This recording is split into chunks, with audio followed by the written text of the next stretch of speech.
Hey everybody, welcome back to Psych Synced. My name is Prescott. I'm here at Succinct Psychology, or Psych Synced. I just said that, but anyways, today we're going to be starting Chapter 15, Psychological Disorders, from the OpenStax Online Psychology 2E textbook. This is a long chapter, so we might be going through this for a bit, but I'll try and get it done, quick and concise for you guys. So let's get started.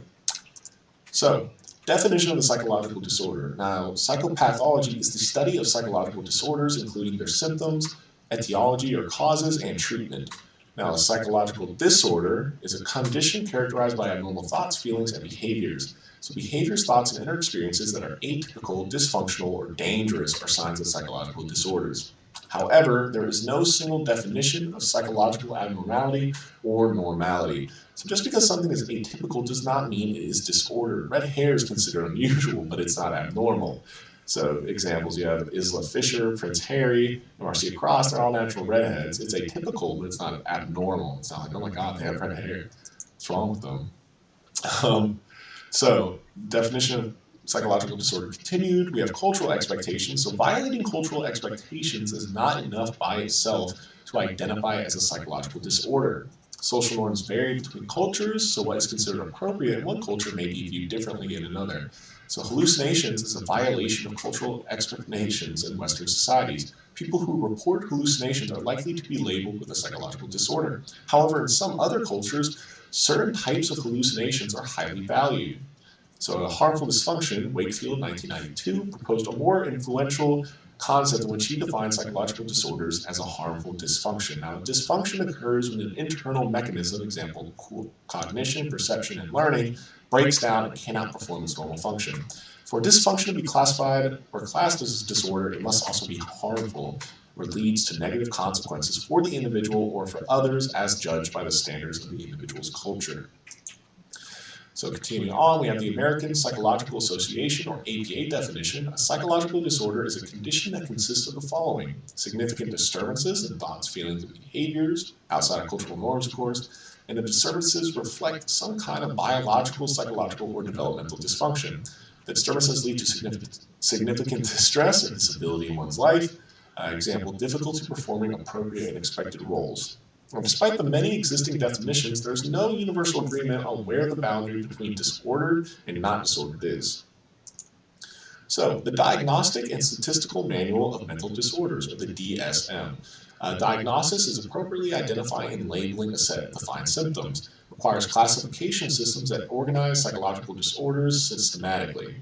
The Diagnostic and Statistical Manual of Mental Disorders is published by the American Psychiatric Association and was first published in 1952 and has since undergone numerous revisions. The first two editions listed homosexuality as a disorder, but was removed in 1973.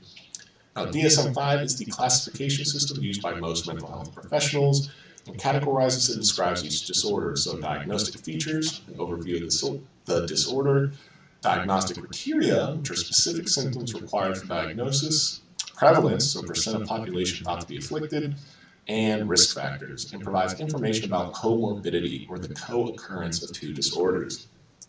So, prevalence rates in the DSM-IV. The graph shows the breakdown of psychological disorders comparing the percentage prevalence among adult males and adult females in the United States. Now, the DSM-IV has since been supplanted by DSM-V, and most categories remain the same. However, alcohol abuse now falls under a broader alcohol use disorder category. So you can look there for yourself. This is DSM-V, alcohol abuse. Blue is total, red is females, green is males, and then the lifetime prevalence rates. So if you guys are interested, I'm not going to go through each one, but if you want to pause the video and take a look for yourself, feel free to do so. So, comorbidity in the DSM. Obsessive compulsive disorder and major depressive disorder frequently occur in the same person. So you can see they have a comorbidity of 41%. So that one person, 41% chance, or 41% of people. I worded that wrong. But anyways, you get what I mean. They frequently occur in the same person, 41% of the time. Now, the International Classification of Diseases, the ICD, is published by the World Health Organization, or the WHO, and classification and criteria for specific disorders are similar to the DSM-V, but some differences exist. is used to examine general health populations and monitor prevalence of diseases/health problems internationally. And worldwide, the ICD is more frequently used for clinical diagnosis, whereas the DSM is more valued for research. Now, the DSM includes more explicit disorder criteria as well as extensive explanatory text. And the DSM is the classification system used among U.S. mental health professionals, not professionals. So, here's some supernatural perspectives. For centuries, psychological disorders were viewed from a supernatural perspective. So that is, a psychological disorder is attributed to a force beyond scientific understandings. So, practitioners of black magic, sorcery, possessed by spirits, and witchcraft. Now, treatments included torture, beatings, and exorcisms to treat somebody with a psychological disorder. And the extraction of the Stone of Madness, a 15th century painting by Hieronymus Bosch, a practitioner is using a tool to extract an object, the supposed Stone of Madness, from the head of an afflicted person. Dancing mania, epidemic in Western Europe, 11th through the 17th centuries, in which groups of people would suddenly begin to dance with wild abandon. Some would dance for days or weeks, screaming of terrible visions. Although the cause is unknown, the behavior was attributed by many to supernatural forces. So, biological perspectives is a view that psychological disorders is linked to biological phenomena, so genetic factors, chemical imbalances, and brain abnormalities. It is supported by evidence that most psychological disorders have a genetic component. A person's risk of developing schizophrenia increases if a relative has schizophrenia. The closer the genetic relationship, the higher the risk. So here you can see here, depending on how the percent of genes shared, the higher the risk goes for developing schizophrenia. And here you can see the relationship. So if they're identical twins, they have a very high risk of developing schizophrenia. So DIATHESIS-STRESS model. So the psychosocial perspective emphasizes the importance of learning, stress, faulty, and self-defeating thinking patterns, and environmental factors. Now, it views the cause of psychological disorders as a combination of biological and psychosocial factors. The DIATHESIS-STRESS model integrates biological and psychosocial factors to predict the likelihood of a disorder. Now, diathesis plus stress equals development of a disorder. So, diathesis is vulnerability to the stressor. So the two combined lead to the development of a disorder. People with an underlying predisposition for disorder, like I just said, diathesis, are more likely than others to develop a disorder when faced with adverse environmental or psychological events. A diathesis can be a biological or psychological vulnerability. Now, anxiety disorders, so fear versus anxiety. Fear is an instantaneous reaction to an imminent threat. So if you see a lion running at you, you're going to have fear. And anxiety is apprehension, avoidance, and cautiousness regarding a potential threat, danger, or other negative content. So anxiety would be like when you have anxiety for your final coming up in a week. That's anxiety, not fear. Now, it motivates us to take action and avoid certain things, and level and duration of anxiety usually matches the magnitude of the potential threat. However, some people experience anxiety that's excessive, persistent, and out of proportion with the actual threat. So anxiety disorders, that's where these come in, are characterized by excessive and persistent fear and anxiety and by related disturbances in behavior. Now the prevalence, it affects approximately 25 to 30% of the U.S. population during their lifetime, more common in women than men, and most frequently occurring class of mental disorders. Next, we have a specific phobia, which involves excessive, distressing, and persistent fear or anxiety about a specific object or situation. People may realize their fear and anxiety is irrational, but may still go to great lengths to avoid the stimulus. So prevalence affects 12.5% of the U.S. population at some point in their lifetime, and some common specific phobias include acrophobia, which is heights, aerophobia, which is flying, arachnophobia, which is spiders, and claustrophobia, or enclosed spaces.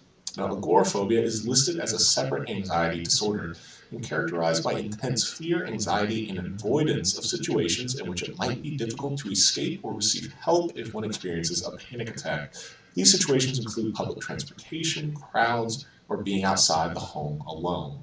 So this common misconception that agoraphobia is the fear of the outside. No, it's a fear of having a panic attack and no one's around. There's no way for them to get help. That's why, like being outside their home in a big open space by themselves, there's no one around to help them. It's not they're scared at the sky, right? So, acquisition of phobias through learning. So Rachman, in 1977, 3 major learning pathways. Classical conditioning, which we talked way back when about. So here we go, classical conditioning. Not in such positive light though. Child is bitten by dog, unconditioned stimulus. Dogs become associated with biting, so that's a conditioned stimulus. So the child experiences fear around dogs, continued conditioned response. Conditioned fears develop more readily to fear relevant stimuli, so images of snakes and spiders, than to fear irrelevant stimuli, so images of flowers. Vicarious learning, child observes cousin react with fear around spiders. Child later expresses these same fears even though spiders have never presented any danger to him. And then there's verbal transmission of information. So a child is continuously told that snakes are dangerous. The child starts to fear snakes. Why are certain types of phobias more common than others? One theory argues that because our ancestors associated certain stimuli with danger, for example, snakes, spiders, and heights, we are evolutionary predisposed to associate those stimuli with fear. So, next we have social anxiety disorder, which is characterized by extreme and persistent fear or anxiety and avoidance of social situations in which the person could potentially be evaluated negatively by others, leading to serious impairments in life. It is associated with lower educational attainment, lower earning, poor work performance, and unemployment. Some safety behaviors, mental or behavioral acts that reduce anxiety in social situations by reducing the chance of negative social outcomes. So, a safety behavior, for example, is avoiding eye contact or rehearsing sentences before speaking. Prevalence is experienced by about 12% of Americans during their lifetime, and the comorbidity of it is a high rate of comorbidity with alcohol use disorder. Individuals may self-medicate to reduce anxiety in social situations. Some risk factors include fears of social situations, possibly developed through conditioning. 92% of a sample of adults with social anxiety disorder reported a history of severe teasing in childhood.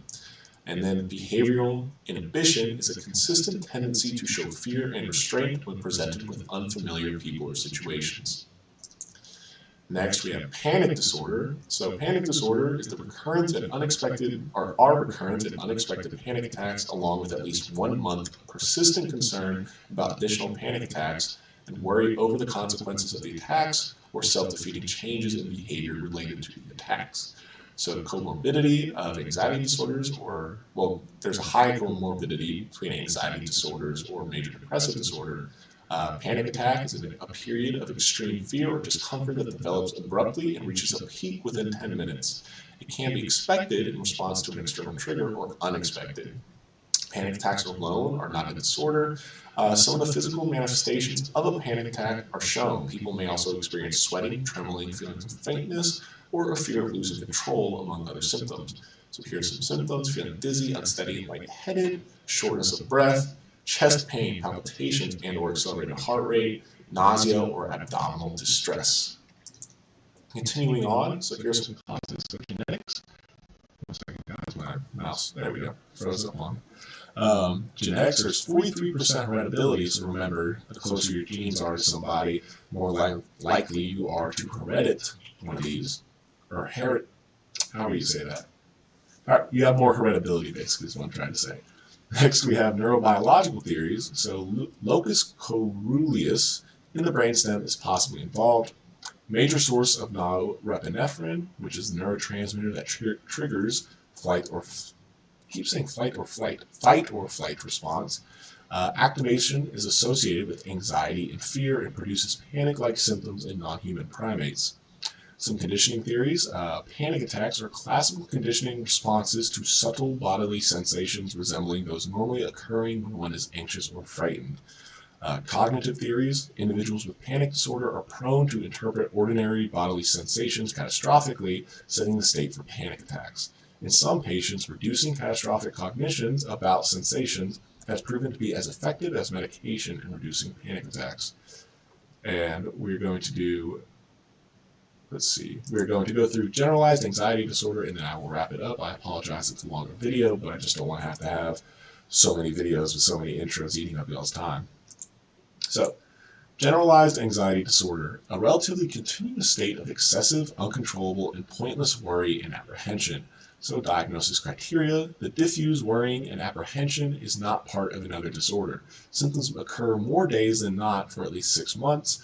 and symptoms are accompanied by any three of the following symptoms: restlessness, difficulty concentrating, being easily fatigued, muscle tension, irritability, and sleep difficulties. Prevalence affects about 5.7% of the U.S. population during their lifetime, and females are 2 times as likely as males to experience the disorder. Comorbidity is comorbid with mood disorders and other anxiety disorders.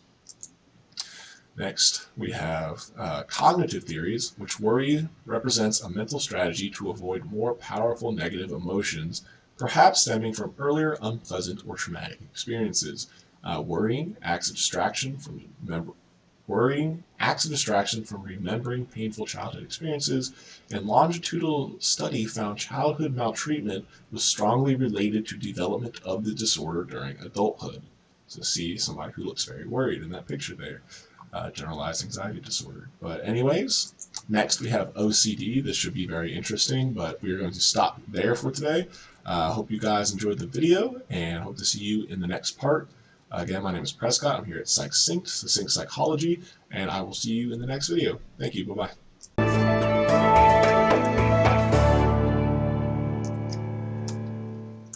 Hey everybody, welcome back. My name is Prescott. I'm here at Succinct Psychology, and today we are going to be continuing Chapter 15 of the online OpenStax 2E Psychology textbook, Psychological Disorders. Last time we talked about generalized anxiety disorder, panic disorder, a lot of anxiety disorders really, and then briefly specific phobias. So today we are going to start where we left off, and again this is going to be a bit longer video so that I don't have to spend as much time on these intros and wasting y'all's time. You can just get to the the juicy bits. So obsessive compulsive disorder, or OCD, involves thoughts and urges that are intrusive and unwanted, obsessions, and or the need to engage in repetitive behaviors or mental acts, which are compulsions. So obsessive compulsive, obsession, compulsion. Obsessions are persistent, unintentional, and unwanted thoughts and urges that are highly intrusive, unpleasant, and distressing. So common obsessions include concerns about germs and contamination, doubts, order and symmetry, and aggressive or lustful urges. Compulsions are repetitive and ritualistic acts typically carried out primarily as a means to minimize the distress and that obsessions trigger, or to reduce the likelihood of a feared event. So they are not performed out of pleasure, so it's not fun to do them. And the person usually knows these obsessions and compulsions are irrational, but suppressing them is extremely difficult. Prevalence experienced by approximately 2.3% of the U.S. population in their lifetime. And this is really, interesting little tidbit about myself. I actually used to be diagnosed with obsessive compulsive disorder. For me, it used to be every time I washed my hands, I would have to push on the faucet handles 10 times every time I did. And when I'd close the door, I would have to tug on the door 3 times every time I did. Eventually, through medication and therapy, was able to, it doesn't bother me anymore, but like every time I was closing the door, washed my hands. So, and I definitely knew I shouldn't be doing it, but it was so hard to stop. So, continuing on, so like I said, mine wasn't repetitive, it was just every time I did, I would push on these handles right here, and then me again. So I had the 2 really common ones because I wasn't locking the door over and over.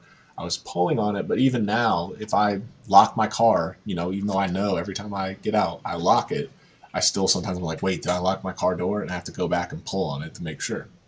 So that's OCD, just so you know. Now you guys know something about me, other than my name and face. Anyways, next we have body dysmorphic disorder, which involves a preoccupation with a perceived flaw in the individual's physical appearance that is either non-existent or barely noticeable to other people. It causes a person to think they are unattractive or deformed, typically involves skin, face, or hair, but can focus on any bodily area, and causes a person to engage in repetitive and ritualistic behavior and mental acts, so like constantly looking in the mirror, trying to hide the offending body part, comparison with others, and cosmetic surgery. Prevalence affects approximately 2.4% of adults in the U.S. and is slightly higher rates in women than in men. Next, we have hoarding disorder. If you've ever seen that show, Hoarders, whatever it's called, it involves great difficulty in discarding possessions regardless of how valueless/useless they are, usually resulting in an accumulation of items that clutter living or work areas. So why are they unable to let go of items? They think items might be useful at a later time, or there's a sentimental attachment to those items. Excessive clutter prevents that individual using necessary living spaces, such as the kitchen or bed. is diagnosed as long as the hoarding is not a symptom of another disorder. So, going into causes, OCD causes, genetics, 5 times more frequent in first-degree relatives of people with OCD. So identical twins, going back to that heritability. 57% concordance rate, fraternal twins, 22% concordance rate, and genes involved regulate the function of serotonin, dopamine, and glutamate. So, conditioning theories. Symptoms of OCD are learned responses resulting from both classical and operant conditioning. So, neutral stimulus plus unconditioned stimulus leads to anxiety or distress. Once association has been acquired, encounters with the neutral stimulus trigger anxiety and obsessive thoughts. Anxiety and obsessive thoughts continue until a strategy is identified to relieve it. Relief may be ritualistic behavior or mental activity that reduces anxiety, and compulsive acts become negatively reinforcing.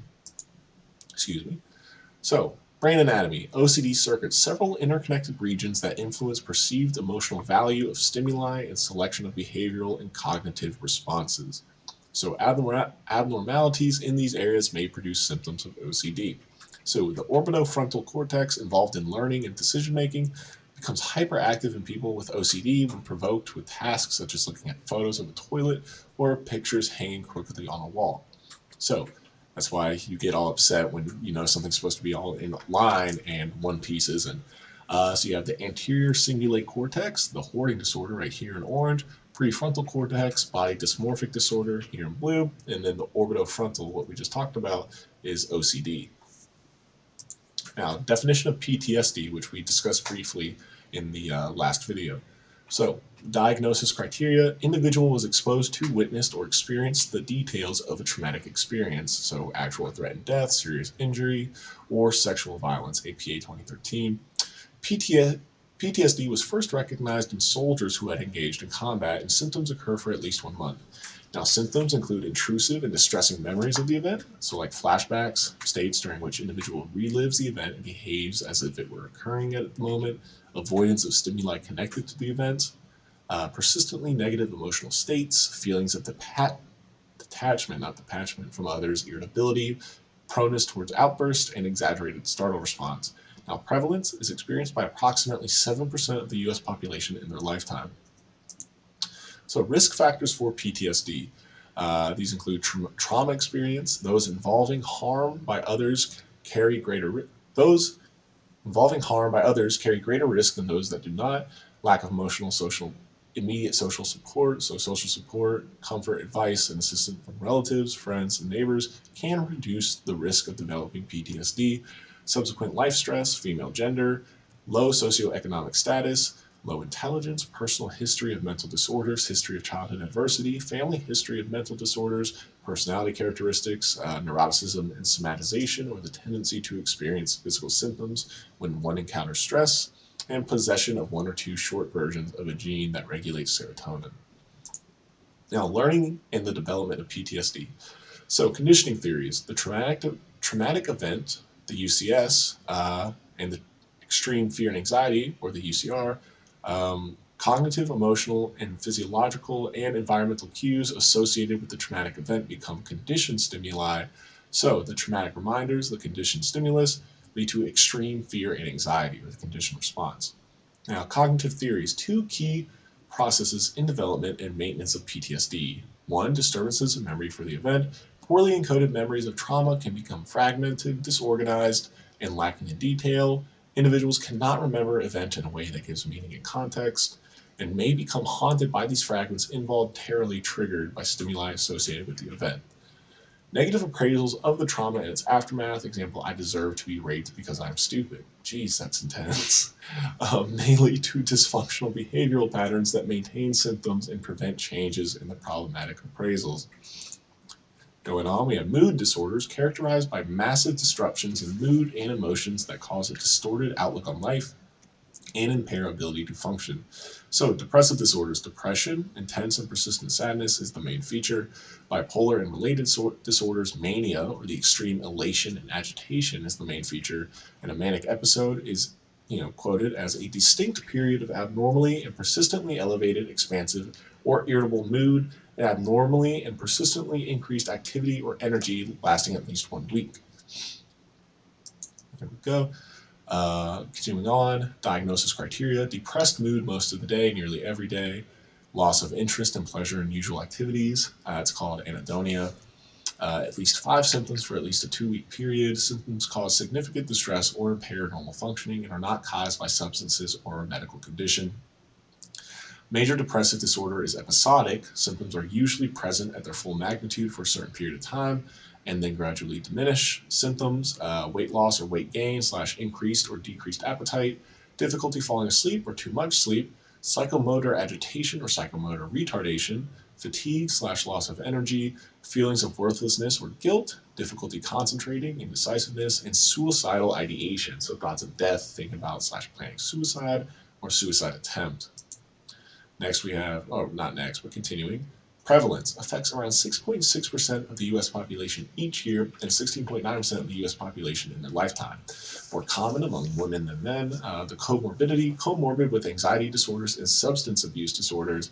And then the risk factors are unemployment, low income, living in urban areas, being separated, divorced, or widowed. So, subtypes of depression. Seasonal pattern applies to situations in which a person experiences the symptoms of major depressive disorder only during a particular time of year. Now, the peripartum onset or the postpartum depression, major depression during pregnancy or in the 4 weeks following birth. And then persistent depressive disorder or dysthymia is depressed moods most of the day, nearly every day for at least 2 years, as well as at least 2 of the other symptoms of major depression. Chronically sad, but do not meet all of the criteria for major depression. Continuing from depression, we have bipolar disorder. It involves mood states that fluctuate between depression and mania. Symptoms of mania: excessively talkative, irritable, exhibit flight of ideas, so they talk loudly and rapidly, abruptly switching from one topic to another. They are easily distracted. They exhibit grandiosity, inflated but unjustified self-esteem and self-confidence, show little need for sleep, take on several tasks at once, and engage in reckless behaviors. The prevalence onset is typically before the age of 25, affects 1 out of 100 people in the U.S. in their lifetime, and 36% of these individuals attempt suicide. Now, the comorbidity, anxiety disorder, and substance abuse disorder. So, what is the biological basis of mood disorders? Genetics: major depressive disorder, relatives have double the risk of developing the disorder. Identical twins, 50% concordance rate. Fraternal, 38%. Next we have bipolar, so relatives have over 9 times the risk. Identical twins have a 67% concordance rate, and fraternal twins have a 16%. And then going on from that, we have hormones. So elevated levels of cortisol, the stress hormone, are found in depression. So what is a cause or consequence of depression? A risk factor for future depression. Cortisol activates the amygdala and deactivates the prefrontal cortex, and disturbances connected to depression. Continuing on, neurotransmitters. Good old neurotransmitters. Mood disorders often involve imbalances in neurotransmitters, particularly serotonin and norepinephrine. These neurotransmitters are involved in bodily function that are distributed in mood disorders or disrupted. Many medications designed to treat mood disorders work by altering neurotransmitter activity in the neural synapse. So medications for depression usually increase serotonin and norepinephrine activity. And medication for bipolar lithium, which blocks norepinephrine activity at the synapse. So remember, going all the way back to chapter 2 or 3 or 1 of those, synapse reuptake, all that good stuff. So this is how, again, those neurotransmitter affecting medicines work. So continuing on, now brain anatomy, depression, the amygdala, good old amygdala, is important in assessing the emotional significance of stimuli and experience emotions. Depressed individuals react to negative emotional stimuli such as sad faces with greater amygdala activation than do non-depressed individuals, and they are more prone to react emotionally to negative stimuli. And the prefrontal cortex is important in regulating and controlling emotions. It leads to a decreased activation in depressed individuals, which may inhibit its ability to override negative emotions, and there's greater difficulty controlling emotional reactions. So, DIATHESIS-STRESS model and major depressive disorders. Stressful life events often precede the onset of depressive episodes. However, not everyone who experiences stressful life events develops depression, suggesting predispositions or vulnerability factors could be involved. So genetic vulnerability, alteration in the 5-HTT-LPR gene, which regulates serotonin, and there are 1 or 2 short alleles plus stressful life events which equal increasingly likely to experience a depressive episode. Study on gene-environment interaction in people experiencing chronic depression in adulthood suggests a much higher incidence in individuals with a short version of the gene in combination with childhood maltreatment. So, stress model. And we will wrap up this unit, I think, here, because we do have a good bit more slides, and I don't want this video to be too terribly long. So we will continue in the next video, right here at Cognitive Theories of Depression. So, be sure to check in on that one if you're interested. But my name is Prescott. I'm here at PsychSync, Succinct Psychology, and I hope to see you guys in the next video. Take care. Bye.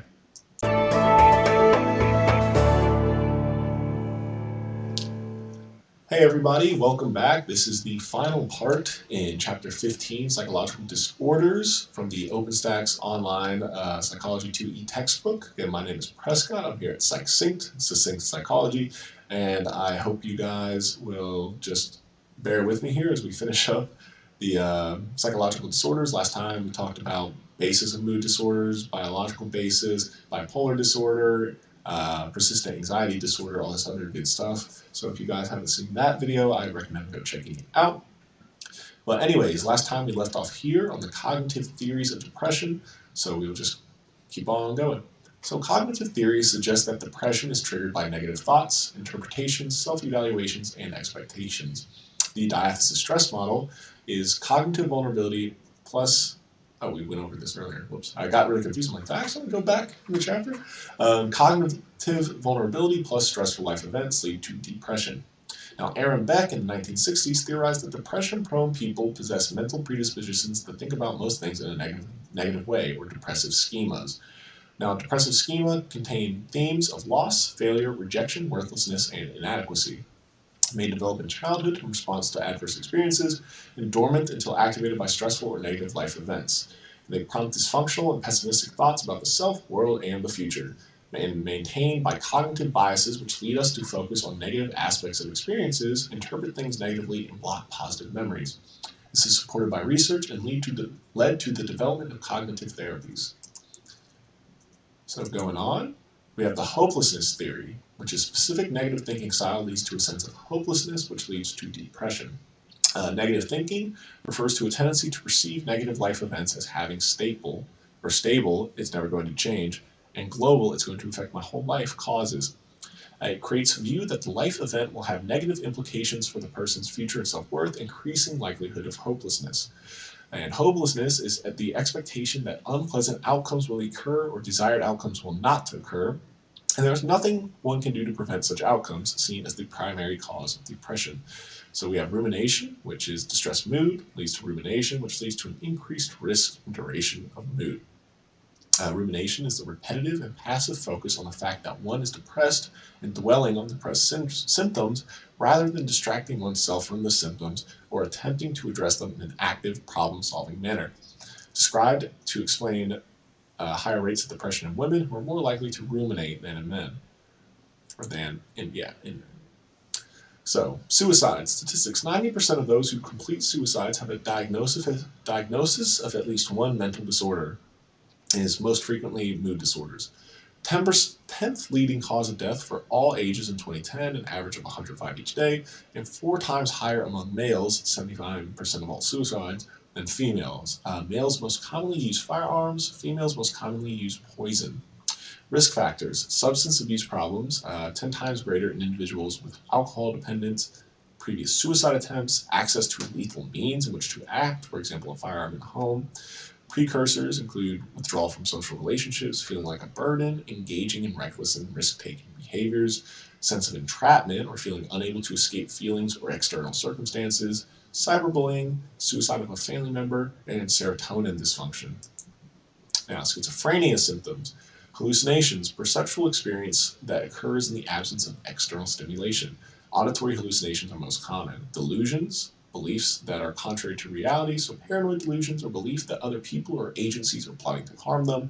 Grandiose delusions, belief that one holds special power, unique knowledge, or is extremely important. Somatic delusions, belief that something highly abnormal is happening to one's body, thought withdrawal / insertion. And then there's disorganized thinking, which is disjointed and incoherent thought processes, disorganized or abnormal motor behavior, so that's unusual behaviors / movements. Then there's catatonic behaviors, which are decreased reactivity to the environment. Then negative symptoms, the negative symptoms, decreases in absences in certain behaviors, emotions, drives. So these include avolition, which is the lack of motivation to engage in self-initiated and meaningful activity. Alogia, which is reduced speech output, and asociality, which is social withdrawal. And then there's anhedonia, or the inability to experience pleasure. And I think I mentioned that in the last video. So causes of schizophrenia. The prevalence affects 1% of the population. Genetics, risk is 6 times greater if one parent has schizophrenia, even if adopted. That's interesting. Neurotransmitters, dopamine hypothesis, an overabundance of dopamine, where too many dopamine receptors are responsible for the onset and maintenance of schizophrenia. Drugs that increase dopamine levels can produce schizophrenia-like symptoms, and medications that block dopamine activity reduce the symptoms. High levels of dopamine in the limbic system lead to hallucinations and delusions. Low levels of dopamine in the prefrontal cortex lead to negative symptoms. Now, brain anatomy, enlarged ventricles, reduced gray matter in the frontal lobes, and many show less frontal lobe activity when performing cognitive tasks. Events during pregnancy, obstetric complications during birth, the mother's exposure to influenza during the first trimester, or the mother's emotional stress. So these are events that could lead to schizophrenia, these events during pregnancy. Next, we have dissociative disorders characterized by an individual becoming split off or dissociated from their core sense of self, memory, and identity become distributed or disturbed. Dissociative amnesia is the inability to recall important personal information, usually follows a stressful or traumatic experience. The dissociative fugue is individual suddenly wanders away from home, experiences confusion about their identity, and in some cases may adopt a new identity. And there's depersonalization disorder. It is characterized by recurring episodes of depersonalization, derealization, or both. Depersonalization is feelings of unreality or detachment from or unfamiliarity with one's whole self or from aspects of the self. Then derealization is a sense of unreality or detachment from or unfamiliarity with the world, be it individuals, inanimate objects, or all surroundings. Then we have the dissociative identity disorder, formerly multiple personality disorder. Individual exhibits 2 or more separate personalities or identities. It involves memory gaps for the time during which another identity is in charge, and individuals tend to report a history of childhood trauma. Adoption of multiple personalities may serve as a psychologically important coping mechanism for threat and danger. Going off that, personality disorder is characterized by a pervasive and inflexible personality style that differs markedly from the expectations of the individual's culture and causes stress or impairment. Begins in adolescence or early adulthood. Prevalence, slightly over 9% of the U.S. population suffers from personality disorder. Avoidant and schizoid personality disorders are most frequent, and antisocial and borderline personality disorder are most problematic. So we have cluster A, the paranoid personality disorder, schizoid personality disorder, and schizotypal personality disorder. Cluster B is antisocial, histrionic, narcissistic, and borderline. And then cluster C, we have avoidant, dependent, and obsessive compulsive. So, starting off, we have borderline personality disorder, characterized by instability in interpersonal relationships, self-image and mood, as well as marked impulsivity. Symptoms include cannot relate to the thought of being alone, will make frantic efforts to avoid abandonment or separation. Relationships are intense and unstable. Unstable view of self might suddenly display a shift in personal attitudes, interests, career plans, and choice of friends. May be highly impulsive and may engage in reckless and self-destructive behaviors, may sometimes show intense and inappropriate anger, can be moody, sarcastic, bitter, and verbally abusive. Prevalence affects 1.4% of the U.S.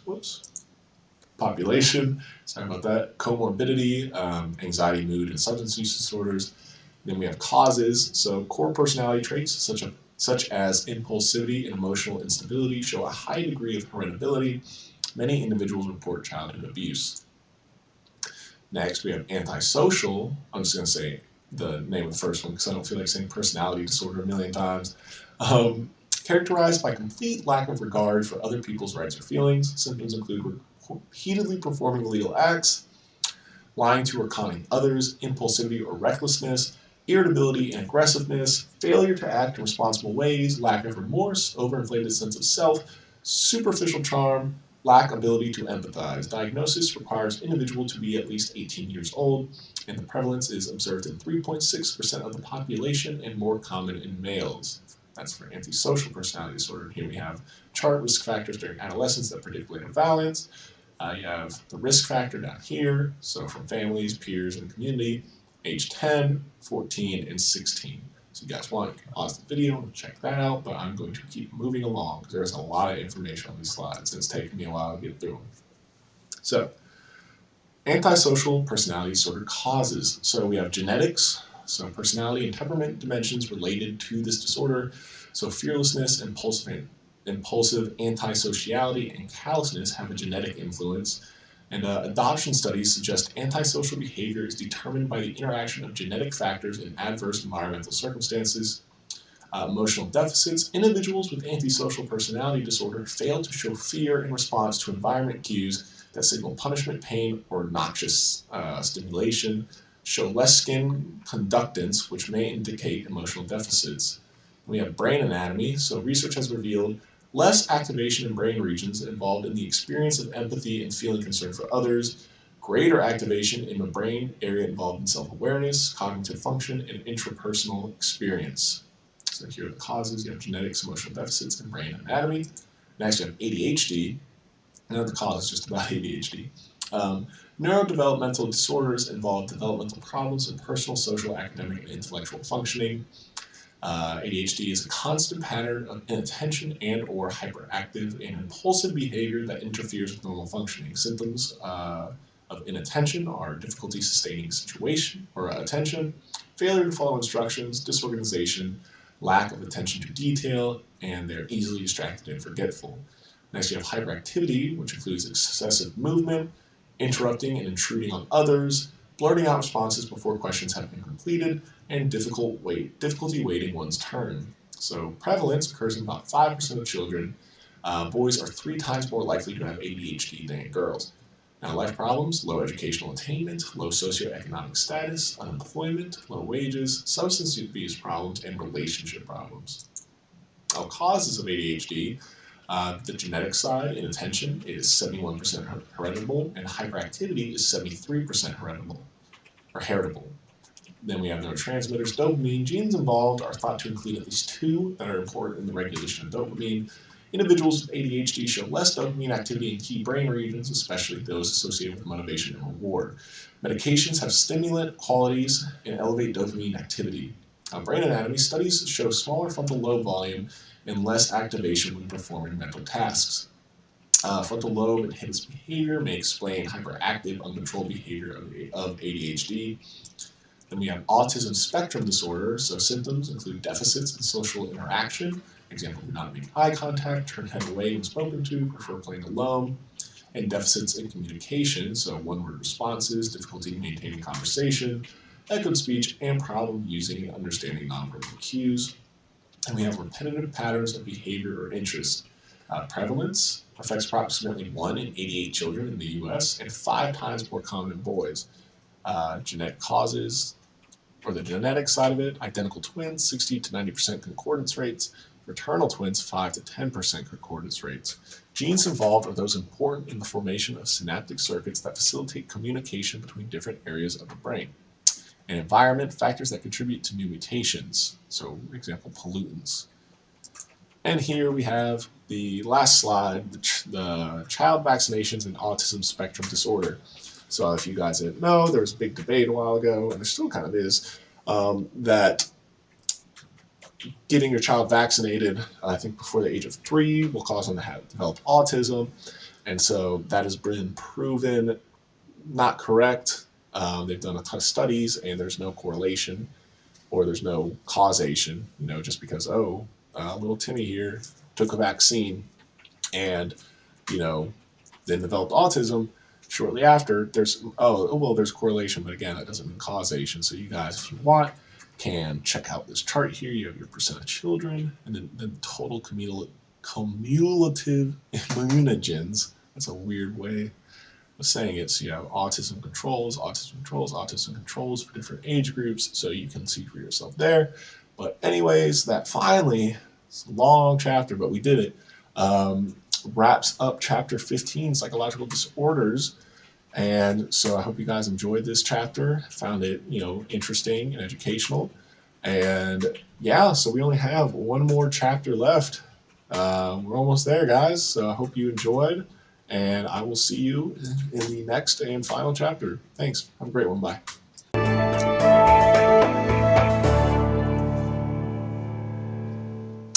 Well, guys, welcome to the final chapter of the OpenStax Psychology 2E online textbook that we have been going through for a while now. As always, my name is Prescott, and again, I'm here at PsychSync. It's the Sync Psychology. And so, yeah, we're going to get started today on this last chapter. I've had a great time. I hope you guys have found it, at the very least educational. You learned something. But yeah, so let's get started with chapter 16, therapy and treatment. So, many forms of therapy have been developed to treat a wide array of problems. These Marines who served in Iraq and Afghanistan, together with community mental health volunteers, are part of the Ocean Therapy Program at Camp Pendleton, a program in which learning to surf is combined with group discussions. The program helps vets recover, especially vets who suffer from post-traumatic stress disorder, PTSD, which we talked a good bit about in the last chapter, psychological disorders. Anyways, mental health treatment. Approximately 19% of U.S. adults and 13% of adolescents, ages 8 through 15, experience mental illness, please start it there, in a given year. The percentage of adults who received mental health treatment in 2004 through 2008 is shown below. Adults seeking treatment increased slightly from 2004 to 2008. About 1/3 to 1/2 of U.S. adolescents with mental disorders receive treatment, with behavior-related disorders more likely to be treated. So here we have the U.S. adult mental health treatment from 2004 to 2008 from the National Institute of Mental Health. And then we see the percent of adults through the years, again, 2004 to 2008, that seek mental health treatment. And then we have, what is that? No, that's not the same chart. So, it's not the same chart, but it is the same text. I don't need to read it again. But here you can see the percent with disorder for each year. So anxiety, mood, conduct, ADHD, any disorder. Not each year, but each disorder. I'm sorry, guys. Alright, so treatment in the past. Throughout most of history, mental illness was believed to be caused by supernatural forces such as witchcraft or demonic possession. And again, we discussed this in the last chapter if you guys haven't seen that. People with mental illnesses at this time were often subjected to cruelty and poor treatment. Treatments aimed at supernatural forces, exorcism involving incantations and prayers said over the individual's body by a priest/religious figure, and trephining, which was a hole was made in the skull to release spirits from the body. This often led to death because it is often not a good idea to get a hole drilled into your skull. Execution or imprisonment. Many mentally ill people were burnt at the stake after being accused of witchcraft. So, 18th century. By the 18th century, people exhibiting unusual behavior began to be institutionalized. Asylums were the first institutions created with a specific purpose of housing people with psychological disorders. Focus was ostracizing them from society rather than treatment. They were trying to get them out away from normal people, or normal. Individuals often kept in windowless dungeons, chained to beds, with little to no contact with caregivers. This painting by Francisco Goya, called The Madhouse, depicts a mental asylum and its inhabitants in the early 1800s. It portrays those with psychological disorders as victims. So in the 16th century, we had Philippe Pinel, late 1700s, as a French physician, argued for more humane treatment of the mentally ill and suggested that they be unchained and talked to. It was implemented in Paris in 1975, and patients benefited and many were able to be released from the hospital. This painting by Tony Robert Fleury depicts Dr. Philippe Pinel ordering the removal of chains from patients at the Salpêtrière, that sounds more Hispanic, asylum in Paris. I don't know how you pronounce that. 19th century, Dorothea Dix, a social reformer who became an advocate for the indigent insane. investigated the state of care for the mentally ill and poor, and discovered an underfunded and unregulated system that perpetuated abuse of the mentally ill. Instrumental in creating the first American mental asylum by relentlessly lobbying state legislators and Congress to set up and fund such institutions. So in the 19th century, American asylums, usually filthy, offered little treatment, and individuals were often institutionalized for decades, so basically like being locked up in prison. Treatment, submersion in the cold baths for long periods of time, and electroshock treatment, now called electroconvulsive therapy, involves a brief application of electrical stimulus to produce a generalized seizure. Conditions such as these were common until well into the 20th century. Now, in the 20th century, 1954, antipsychotic medications were introduced, proved successful in treating symptoms of psychosis. Psychosis was a common diagnosis, evidenced by symptoms such as hallucinations and delusions, indicating a loss of contact with reality. In 1975, mental retardation facilities and community mental health centers, Construction Act, provided federal support and funding for community mental health centers and started the process of deinstitutionalization. Deinstitutionalization is the closing of large asylums by providing for people to stay in their communities and be treated locally. Patients were released, but the new system was not set up effectively. Centers were underfunded and staff untrained to handle severe mental illnesses, led to an increase in homelessness. Now, mental health treatment today. Mental illness among the homeless population is still common today, unfortunately. So figure A, of the homeless individuals in U.S. shelters, about 1/4 have a severe mental health illness. And then correctional institutions also report a high number of individuals living with mental illness. So here you can see a prison. Now, mental health treatment today. So at the time of this video, I think it's 2021. I don't know if this means today, but I guess we'll see. Asylums have since been replaced with psychiatric hospitals and local community hospitals focused on short-term care. Emphasis on short-term stays, average stays less than 2 weeks. Due to high cost of psychiatric hospitalization, insurance coverage often limits the length of time individuals can be hospitalized. Individuals are usually only hospitalized if they are an imminent threat to themselves or others. Most people are not hospitalized but can still seek psychological treatment. Now, involuntary treatment is therapy that is not the individual's choice. Example, weekly counseling sessions might be a condition of parole. Voluntary treatment is the person chooses to attend therapy to obtain relief from symptoms. And finally, we have sources of psychological treatment, which community mental health centers, private or community practitioners, school counselors, school psychologists, or school social workers, group therapy. Sources of psychological treatment. Treatment providers include psychologists, I'm sorry guys, I'm so lost right now. Treatment providers include psychologists, psychiatrists, clinical social workers, and marriage and family therapists. I have no idea why I pronounced psychiatrists like that. Now, types of treatment. Type, psychodynamic psychotherapy, brief description, talk therapy based on belief that the unconscious and childhood conflicts impact behavior. Example, patient talks about his past. And we have play therapy.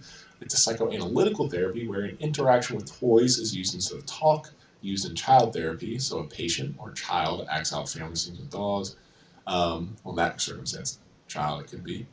Behavior therapy, principles of learning apply to change undesirable behaviors. So patient learns to overcome fear of elevators through several stages of relaxation techniques. Cognitive therapy, awareness of cognitive process, helps patients eliminate thought patterns that lead to distress. So, for example, the patient learns not to overgeneralize failure based on single failure. Then we have the cognitive behavioral therapy, CBT, work to change cognitive distortions and self-defeating behaviors. The patient learns to identify self-defeating behaviors to overcome an eating disorder. And finally, we have the humanistic therapy, increase self-awareness and acceptance through focus on conscious thoughts. The patient learns to articulate thoughts that keep her from achieving her goals. So, next we have psychoanalysis. It's the first form of psychotherapy developed by Sigmund Freud, if you remember way back, I think in chapter 1. In the early 20th century, it is aimed to help uncover repressed feelings. Techniques include free association. The patient relaxes and then says whatever comes to mind at the moment. Freud theorized that the ego would try to block unacceptable urges or painful conflicts during free association, causing the patient to demonstrate resistance. Dream analysis. Therapist interprets the underlying meaning of dreams and then transfers. Patient transfers all the positive or negative emotions associated with their other relationships to the psychoanalysis. Now, psychoanalysis is less popular today, but Freud's perspective has been expanded upon by incorporating modern theories and methodology. So psychodynamic psychotherapy is talk therapy based on belief that the unconscious and childhood conflicts impact behavior. Continuing on. So this is the famous couch in Freud's consulting room. Patients were instructed to lie comfortably on the couch and to face away from Freud in order to feel less inhibited and to help them focus. Today, a psychotherapy patient is not likely to lie on a couch. Instead, he's more likely to sit facing the therapist. Now, play therapy, psychoanalytical therapy, wherein interaction with toys is used instead of talk, and it is used in child therapy, used to help clients prevent/resolve psychosocial difficulties and achieve optimal growth. Techniques include toys such as dolls, stuffed animals, and sandbox figurines are used to help children play out their hopes, fantasies, and dramas. Sand play or sand tray therapy, children can set up a three-dimensional world using various figures and objects that correspond to their inner state. And we have therapist observes how child interacts with toys in order to understand the roots of the child's disturbed behavior and can be used to make a diagnosis. Non-directive play therapy, children are encouraged to work through problems by playing freely while the therapist observes. And directive play therapy, therapist provides structure/guidance by suggesting topics, asking questions, and playing with the child. Then we have behavior therapy. Principles of learning are applied to change undesirable behaviors based on the belief that dysfunctional behaviors can be changed by teaching clients more constructive behaviors. So classical conditioning, right back to, way back when. Conditioning principles are applied to recondition clients and change their behavior. Now, counter-conditioning is when a client learns a new response to a stimulus that has previously elicited an undesirable behavior. It includes adversive conditioning and exposure therapy. Now, aversive conditioning uses an unpleasant stimulus to stop an undesirable behavior. Used to eliminate addictive behaviors, clients were repeatedly exposed to something unpleasant, such as a mild electric shock or bad taste, while they engage in a specific behavior, which leads to the client learns to associate the unpleasant stimulus and unwanted behavior. Now, antabuse, a substance that causes negative side effects such as vomiting when combined with alcohol, has been used effectively to treat alcoholism. Exposure therapy seeks to change the response to a conditioned stimulus. So used to treat fears or anxiety, and the client is repeatedly exposed to the object slash situation that causes their problem with the idea that they will eventually get used to it. So, continuing with that, we have a nice chart here. Now, Mary Cover-Jones, she developed the first type of exposure therapy. An unconditioned stimulus is presented over and over just after the presentation of the conditioned stimulus. So, Jones' study in 1924 aimed to replace Peter's fear of rabbits with a conditioned response of relaxation. Repeatedly exposed Peter to a rabbit while he was eating a snack in a relaxed state. Rabbit started in a cage on the other side of the room and over several days was gradually moved closer to Peter while he ate his snack. After 2 months, Peter was able to pet the rabbit while eating his snack. So as you can see here, the conditioned stimulus, the rabbit, he's scared of it, and then there's the unconditioned stimulus, the cookies. So you combine the two together, you get the unconditioned response of, oh, I'm calm, and so eventually you can have the rabbit, he'll be cool with it. Ooh, we got a spider here. So here, I'll wrap up exposure therapy here, and then I'll see you guys in the next video, but exposure therapy continued. Joseph Wolfe, 1958, refined Jones's techniques and developed the version of exposure therapy used today. So systematic desensitization, type of exposure therapy wherein a calm and pleasant state is gradually associated with increasing levels of anxiety-inducing stimuli. So fear and relaxation are incompatible. If client can relax around fear-inducing stimuli, the unwanted fear response will eventually be eliminated. The client is taught progressive relaxation, so how to relax each muscle group to achieve a relaxed and comfortable state of mind. Progressive relaxation is used while client imagines anxiety-inducing situations, and over time, progressive relaxation helps the client become desensitized to the anxiety-inducing stimuli. Now, virtual reality exposure therapy uses a simulation or stimulation to help conquer fears when it's too impractical, expensive, or embarrassing to recreate anxiety-inducing situations. So this person suffers from arachnophobia, if you remember from last unit, fear of spiders. Through exposure therapy, he's learning how to face his fear in a controlled therapeutic setting. So he's learning not to be intensely afraid of spiders, or in that case, a tarantula. So yeah, guys, that wraps up this first part here. I hope you guys enjoyed it, found it interesting, and at least educational, at the very least. Again, my name is Prescott. I'm here at Succinct Psychology, and I hope to see you guys in the last and final video for this series. So yeah, see you guys later. Bye.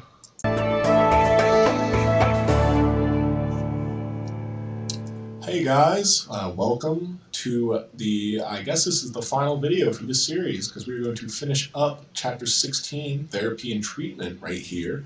Last time, if you guys didn't see, we talked about different types of therapy, different types of treatment with different mental health issues, like how you can get around them. Like right here, we were talking about exposure therapy, systematic desensitization, how you can over time introduce a client to stressful stimulus, and over time in a controlled therapeutic setting, get them to conquer that fear. So this guy conquering his fear of arachnids, spiders, arachnophobia.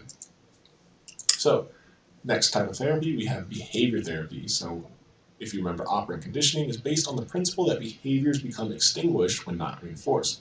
So applied behavior analysis, operant conditioning technique designed to reinforce positive behaviors and punish unwanted behaviors. It is effective in helping children with autism, and child-specific reinforcers, example stickers, praise, candy, are used to reward and motivate autistic children when they demonstrate desired behaviors. Now punishment, example timeout, might be used to discourage undesirable behaviors. Now token economy is used in controlled settings such as psychiatric hospitals. So individuals are reinforced for desired behaviors with tokens, example a poker chip that can be exchanged for items or privileges, often used in psychiatric hospitals or prisons to increase cooperation, so they have an incentive. Now, cognitive therapy, that's a weird way of saying theory, developed by Aaron Beck in the 1960s based on the idea that how you think determines how you feel and act. Cognitive therapy focuses on how thoughts lead to feelings of distress, emotional reactions are the result of your thoughts about the situation rather than the situation itself. It encourages clients to find more logical ways of interpreting situations and positive ways of thinking. Cognitive therapists help clients become aware of their cognitive distortions, so thinking errors.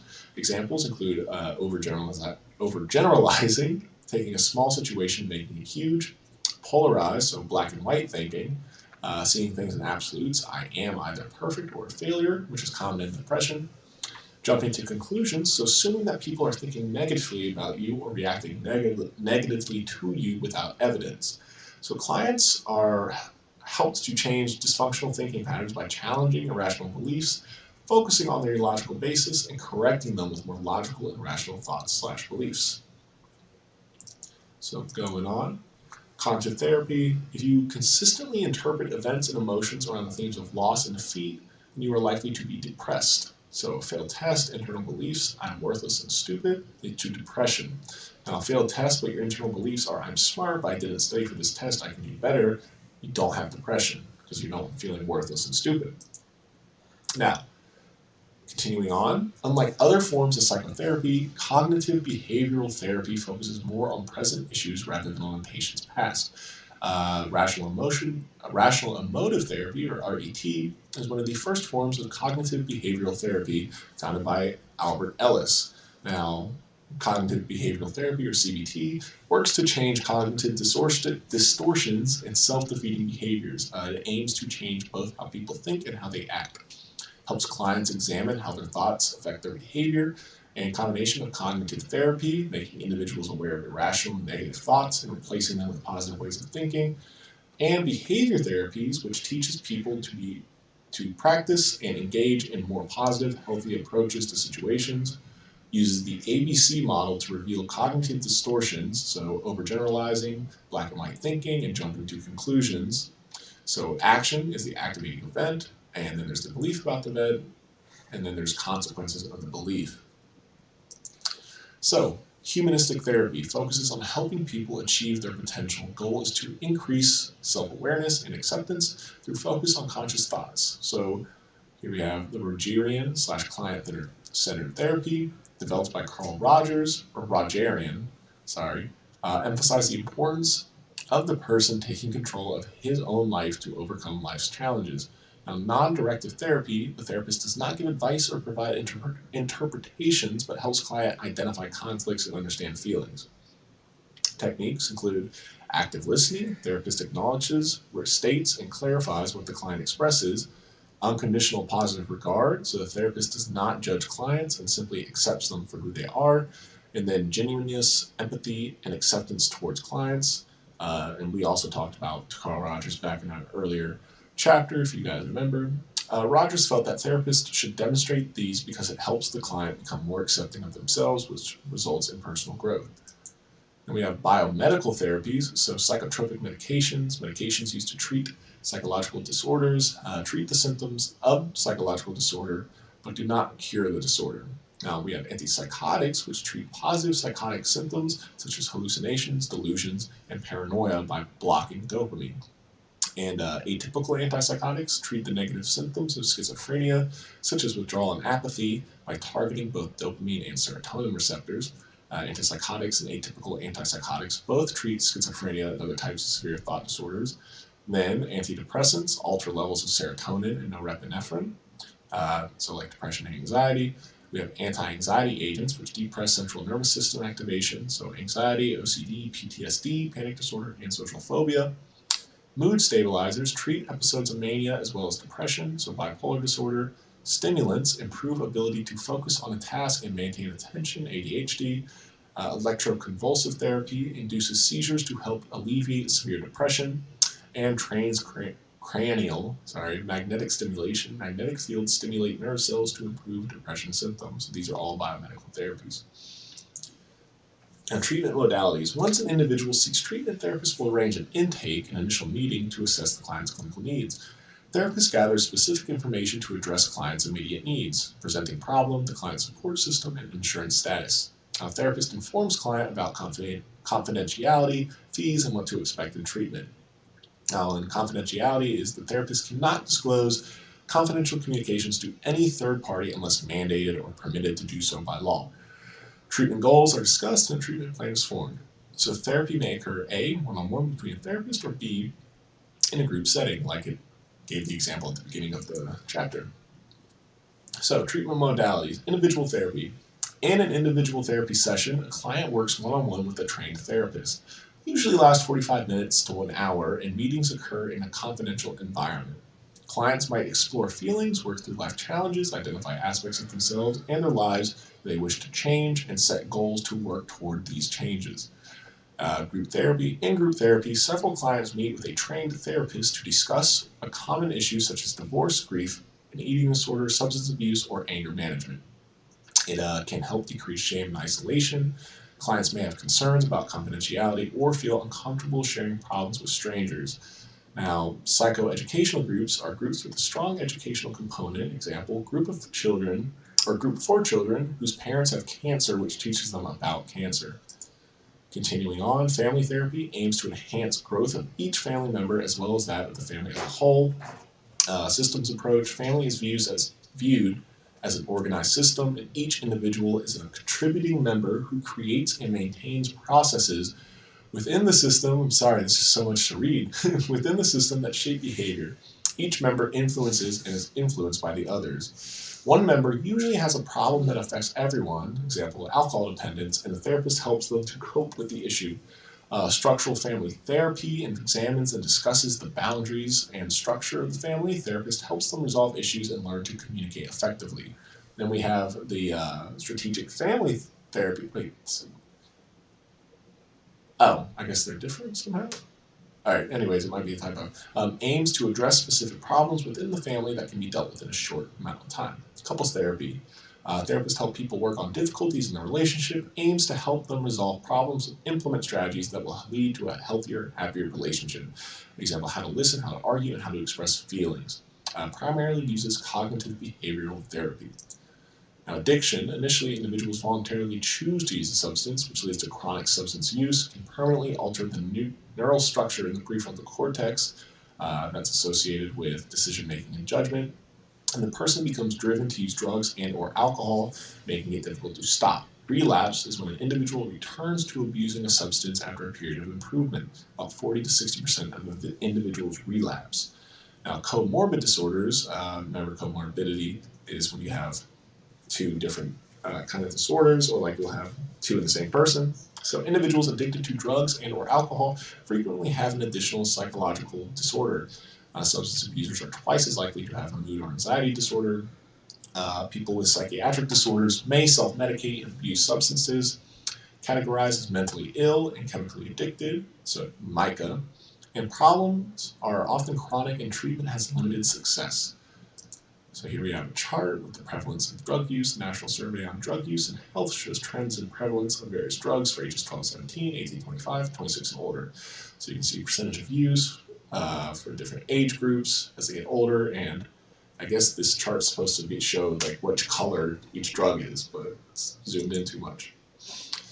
So, substance-related treatment. So goal is to help an addicted person stop compulsive drug-seeking behaviors. It requires long-term treatment and more cost-effective than incarceration or not treating those with addiction. Substance use and abuse cost the United States over $600 billion a year. Behavior therapy can help motivate the addict to participate in the treatment program and teach strategies for dealing with cravings and how to prevent relapse. Medication uses to detox the addict safely after an overdose, to prevent seizures and agitation that often occur in detox, to prevent reuse of the drug, and to manage withdrawal syndromes. Now, what makes treatment effective? The duration of treatment, at least 3 months, is usually needed to achieve a positive outcome. Holistic treatment addresses multiple needs, not just a drug addiction, due to psychological, physiological, behavioral, and social aspect of abuse. Addresses stress management, communication, relationship issues, parenting, vocational concerns, and legal concerns. Group therapy, addicts are more likely to maintain sobriety in a group format due to the rewarding and therapeutic benefits of the group, such as support, affiliation, identification, and even confrontation if they start slipping. Whoops. And then parental involvement correlated with greater reduction in use by teen substance abusers. Now, the social cultural model, this perspective looks at you, your behaviors, and symptoms in the context of your culture and background. So how do your cultural and religious beliefs affect your attitude toward mental health treatment?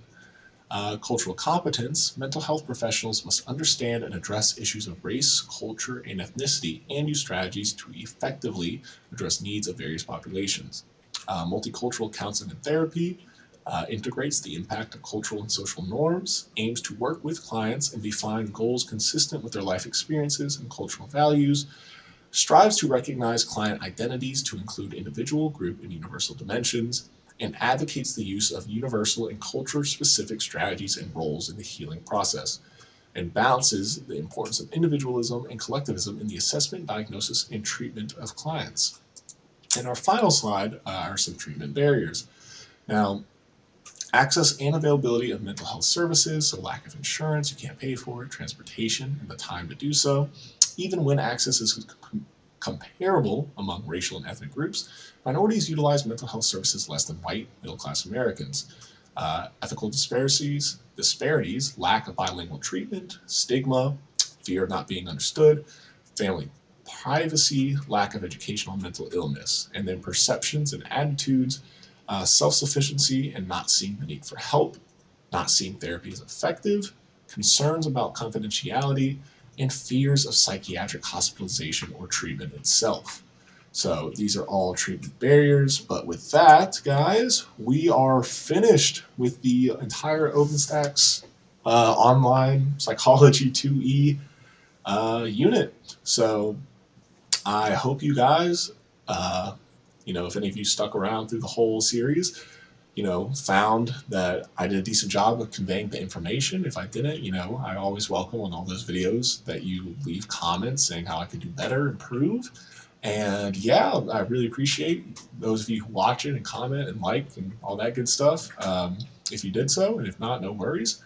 But yeah, so I've had a great time. Again, my name is Prescott at PsychSync, Succinct Psychology, and I will see you guys again soon. Thank you. Bye-bye.